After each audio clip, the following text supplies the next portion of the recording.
बात छत्तीसगढ़ की। छत्तीसगढ़ हाईकोर्ट ने कांकेर जिले के कई गांव में पादरियों और धर्मांतरित ईसाइयों के प्रवेश पर बैन के खिलाफ दायर जनहित याचिका को खारिज कर दिया है। कोर्ट ने कहा, प्रलोभन या धोखाधड़ी से कराए जा रहे धर्मांतरण को रोकने के उद्देश्य से लगाए गए होर्डिंग्स को असंवैधानिक नहीं ठहराया जा सकता। इसके साथ ही हाईकोर्ट ने कांकेर जिले के गाँव में ऐसे होर्डिंग्स को हटाने की मांग वाली याचिका को निपटारा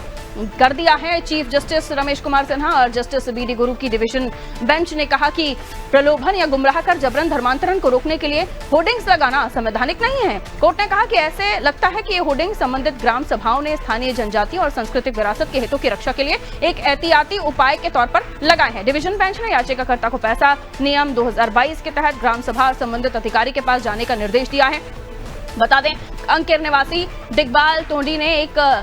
रिट याचिका दायर की, जिसमें गांव की सीमाओं पर लगे उन होर्डिंग्स को हटाने की मांग की थी जो पादरियों और धर्मांतरित ईसाइयों के प्रवेश पर प्रतिबंध लगाते हैं। इधर भाजपा और कांग्रेस दोनों का मानना है कि न्यायालय ने जो निर्णय लिया है वो सोच समझ कर लिया है और विभिन्न पहलुओं पर अध्ययन करके दिया है।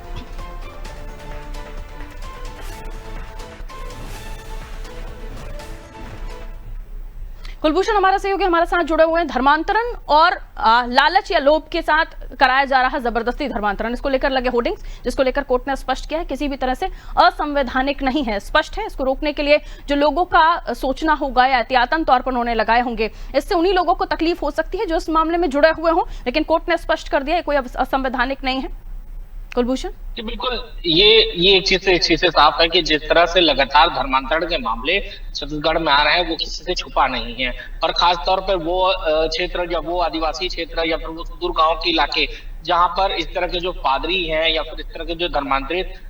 जो करने से जो जुड़े हुए जो लोग हैं, वो लोग जिस तरह से वहां पर लगातार जा रहे हैं और उनको लोग वो आम लोगों को, आम नागरिकों को जिस तरह से वहां पे जो मूलभूत जनजातियां वहां पर रहती थी उनको वहां से अलग करके उनको बरगला के और नए धर्म और नए पैसा देकर या कुछ लालच देकर लगातार जिस तरह से धर्मांतरण हो रहा था, उसको जाहिर सी बात है कहीं ना कहीं गांव के लोगों को इस चीज का कहीं ना कहीं पता चला, कहीं ना कहीं उनको ये चीज एहसास हुआ कि भाई उनके धर्म के साथ, उनके जाति के साथ वहां पर खिलवाड़ किया जा रहा है, उनको लोभ दिया जा रहा है। और एक एक करके जब गांव के लोग कम होते गए और गांव से गांव में जब चर्च बनने से शुरू हो गए, तब उनको यह जाकर एहसास हुआ कि आखिर ये कितना बड़ा मामला है। यही वजह है कि ये लंबे समय से चल रहा जो धर्मांतरण का केंद्र था, अब जाकर गांव वालों ने इस पे सूची दायर की, क्योंकि देखिए जगदलपुर से